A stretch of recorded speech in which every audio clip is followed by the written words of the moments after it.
బ్రతికుండగా పెట్టిన అన్నం అమ్మ తింటుంటే కనపడుతుంది, నాన్నగారు బ్రతికుండగా పెట్టిన అన్నం నాన్నగారు తింటుంటే కనపడుతుంది. శరీరం విడిచిపెట్టేసిన తరువాత పెట్టిన అన్నం అమ్మకి వెడుతోందని, శరీరం విడిచిపెట్టిన తరువాత విడిచిపెట్టిన నీళ్లు తండ్రి గారికి వెడుతున్నాయని దేని చేత విశ్వాసం పొందాలి అంటే ప్రమాణవాక్కు చేత.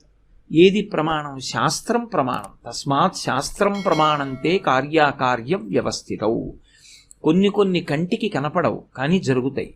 నేను ఇక్కడ కూర్చుని ఢిల్లీలో ఉన్న మా అబ్బాయికి మనీ ఆర్డర్ కడితే ఈ డబ్బు వెతుక్కుని పట్టుకెళ్ళి ఢిల్లీలో మా అబ్బాయికి ఇస్తారు.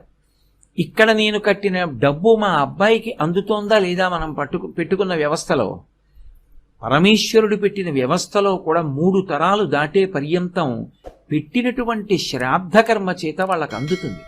వాళ్ళకి దాహం వేస్తుంది. ప్రతి అమావాస్యకి, నెలకి ఒక్కరోజు, ప్రతి అమావాస్య నాడు మధ్యాహ్నం 12 గంటలకి పితృదేవతలు గుమ్మం ముందుకు వస్తారు. ఆ రోజు తప్పకుండా పితృదేవతల పేరు చెప్పి బ్రాహ్మణుడికి పొత్తరిస్తారు. పొత్తర అంటే పొడి పదార్థములు అని. అలా ఇవ్వకపోతే కనీసం 2 చేతులు ఊపి చూపించాలి. ఇక శ్రాద్ధకర్మ చెయ్యవలసిన రోజు వాళ్ళ శరీరం విడిచిపెట్టేసిన రోజు. ఆ రోజు కడుపున పుట్టినటువంటి అన్నదమ్ములు అక్క చెల్లెళ్ళు కలుసుకోవాలి. కర్త మగపిల్లవాడు. ఆ కారణం చేత వెనక పుట్టిన పిల్లల చేతులు పైకి పెట్టి ఆ మొట్టమొదట పుట్టినవాడు ఎవరుంటాడో వాడి చెయ్యి కింద పెట్టి ఇలా చెయ్యి తిప్పి బొటనవేలు మించి నీరు విడిచిపెడతారు. ఒక్కొక్క దానికి ఒక్కొక్క సంకేతం ఉంటుంది. ఇలా ఇస్తే దేవతార్చన, ఇలా ఇస్తే భిక్ష, ఇలా ఇస్తే పితృకార్యంలో విడిచిపెట్టాడు. ఇలా విడిచిపెట్టిన నీరు ఏది ఉంటుందో అది పెద్ద కొడుకు చేతుల మించి పడుతున్నప్పుడు పితృదేవతలు ఆ నీళ్లు పట్టి తాగుతారు. తాగి దాహోపశాంతి పొందుతారు. అలా పితృదేవతలకు చెయ్యవలసినటువంటి శ్రాద్ధాన్ని శ్రద్ధతో చెయ్యాలి కాబట్టి దానికి శ్రాద్ధము అని పేరు పెట్టారు. ఇంకొక పేరు పెట్టలేదు. ఆ శ్రాద్ధకర్మ చేసేటప్పుడు తనకి ఏముందో, తను ఏం తింటున్నాడో దానికి తగినట్టుగా చెయ్యాలి. దానికి మించి చేయకూడదు, దానికి తక్కువ చేయకూడదు. దానితో సమానంగా ఉండాలి. ఉదాహరణకి నేను రోజు చక్రకేళి అరటిపండు తింటాను అనుకోండి, ఆ రోజు శ్రాద్ధంలో చక్రకేళి అరటిపండే వాడాలి. నేను రోజు చిన్న అరటిపండు ఏదో పావలాకి 4 ఇచ్చే అరటిపండు కొనుక్కు తింటాను అనుకోండి, ఆ అరటిపండే వాడాలి తప్ప ఆ రోజు చక్రకేళి అరటిపళ్ళు తెచ్చి వాడకూడదు. అందుకే శ్రీరామాయణంలో రామచంద్రమూర్తి ఆ తండ్రి దశరథ మహారాజు గారు మరణించారు అన్న విషయం కూడా తెలుసుకోలేని స్థితిలో ఉంటాడు. అరణ్యవాసానికి వెళ్ళిపోయి ముందు పరిగెత్తుకుంటూ వెళ్ళిన భరతుడు చెప్తాడు, దశరథ మహారాజు గారు శరీరం విడిచిపెట్టేశారు. వెంటనే రాముడు స్నానం చేసి గారపిండి ముద్దలు ఆ దర్భల మీద ఉంచుతాడు. వెనక కౌసల్యామాత పెద్దది కాబట్టి కష్టపడి వస్తూ ఉంటుంది. వస్తూ గారపిండి ముద్ద చూసి ఏడుస్తుంది. నా కొడుకు ధర్మాత్ముడు గారపిండి ముద్దని దర్భల మీద ఉంచి తద్దినం పెట్టాడు తండ్రికి అంటే రాముడు ఇవాళ గారపిండి తింటున్నాడు అని. అంటే తను ఏది తింటున్నాడో దానితోటే శ్రాద్ధకర్మ చెయ్యాలి. అలా శ్రాద్ధకర్మ చేసేటప్పుడు సాధ్యమైనంత వరకు 2 విషయాలు జాగ్రత్తగా పాటించవలసి ఉంటుంది. ఒకటి, అన్నదమ్ములందరూ కలుసుకోవాలి. అలా అన్నదమ్ములు కనీసం తల్లిదండ్రులు శరీరం విడిచిపెట్టిన రోజున కూడా కలవకపోతే వాళ్ళు ఏడుస్తారు. ఇంత దిక్కుమాలిన బిడ్డల్ని కన్నా కనీసం ఆ రోజున తల్లిదండ్రుల కోసం కలబడం అనేటటువంటిది ప్రధాన కర్తవ్యం. అసలు తల్లి తండ్రి శరీరం ఎప్పుడు విడిచిపెట్టారో కూడా జ్ఞాపకం లేకుండా ఆ రోజున అన్నదమ్ములు కలవకపోతే అంతకన్నా అన్యాయమైన జీవితం శాస్త్రంలో ఇంకోటి ఉండదు. కాబట్టి తన భార్యతో కలిసి తాను ఉంటే ఆ రోజున పచనం చేసిన పదార్థాలతో శ్రాద్ధం పెట్టాలి. అంటే వంట చేసిన పదార్థాలతోనే తద్దినం పెట్టాలి.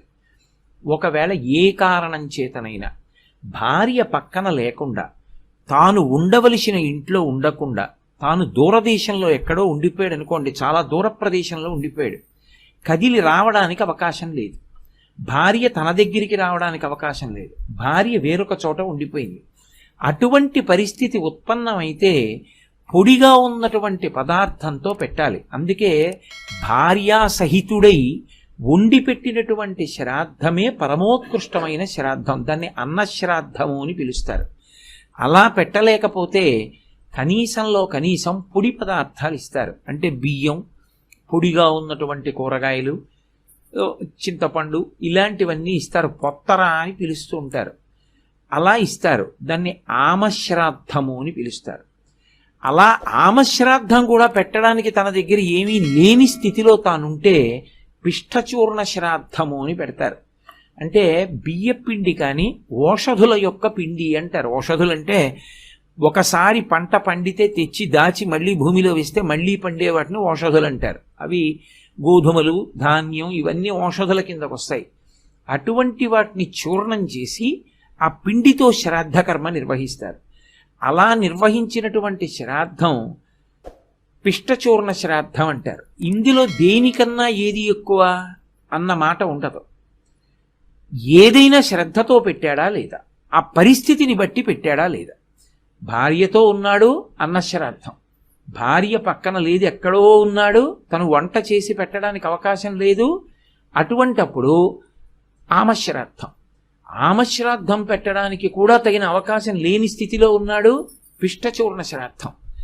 4వ శ్రాద్ధం విషయంలో భిన్నాభిప్రాయాలు ఉన్నాయి. అసలు ఆ పరిస్థితిని ప్రోత్సహించకుండా ఉండడం మంచిది అంటారు.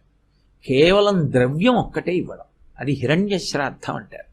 అంటే తాంబూలంలో ఒక బ్రాహ్మణుడు భోజనం చేస్తే ఎంత సొమ్ము అవసరమవుతుంది అన్నది లెక్క కట్టి ఆ సొమ్ముని తీసుకొచ్చి తాంబూలంలో పెట్టి ఆ రోజున తండ్రిని తలుచుకుని లేదా తల్లిని తలుచుకుని ఇచ్చేస్తారు. అది హిరణ్య శ్రాద్ధం అంటారు. కానీ ఆ పద్ధతిని శాస్త్రంలో చాలామంది పెద్దలు వ్యతిరేకిస్తారు. అలా చేయడం మంచిది కాదు. ఎందుచేత అంటే కనీసంలో కనీసం పితృ ప్రపితామహ పితామహానాం అని ముగ్గురిని తలుచుకుని శ్రాద్ధం పెట్టాలి. తండ్రి, తండ్రిని కన్న తండ్రి, ఆ తండ్రిని కన్న తండ్రి, అంటే తండ్రి, తాత, ముత్తాత, ముగ్గురిని పేర్లు చెప్పాలి. చెప్పి వాళ్ళు మళ్ళీ పునరావృత్తి పొందకుండా ఉండడం కోసమని నేను ఈ శ్రాద్ధ కర్మ చేస్తున్నాను అని, ఇది అక్షయతృప్తిని కల్పించి గయాశ్రాద్ధమగుగాక అని చిట్ట చివర సంకల్పం చేస్తారు. అందుకని తల్లిదండ్రుల కడుపున పుట్టినటువంటి బిడ్డలు కనీసం అసలు వాడు ఉన్నాడు అనడానికి కారణమైనటువంటి తల్లిదండ్రులు శరీరం విడిచిపెట్టిన రోజు గుర్తు పెట్టుకుని వాడు శ్రాద్ధ కర్మ నిర్వహించకపోతే అసలు వాడిని ఎవరు నమ్మాలి? వాడు ఉన్నాడు అనడానికి కారణమైన తల్లిదండ్రుల విషయమే వాడికి జ్ఞాపకం లేదు.